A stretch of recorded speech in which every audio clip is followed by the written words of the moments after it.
Hey y'all, so right now I'm about to do Malachi hair. This is his hair before. I haven't combed it, I haven't cut it or anything. This is the back of his head. I'm only going to be doing 2 braids this afternoon because it's really late, 6 o'clock at night. That's late to me because they have to be to bed at 8 o'clock, which is their bedtime because they have school in the morning. As I'm doing this braid, I realized that Malachi has really light color hair. Like, I think he have the lightest color of hair in the house.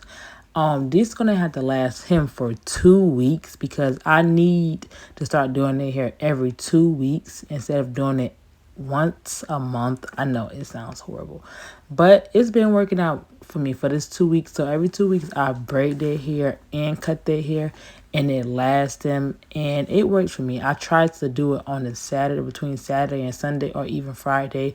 I break it into 2 days because trying to do everybody here in one day like I once was doing was not working for me.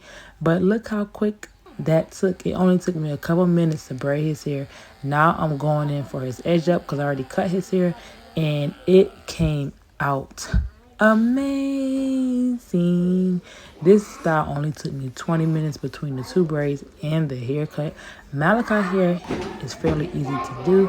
This is before and this is now.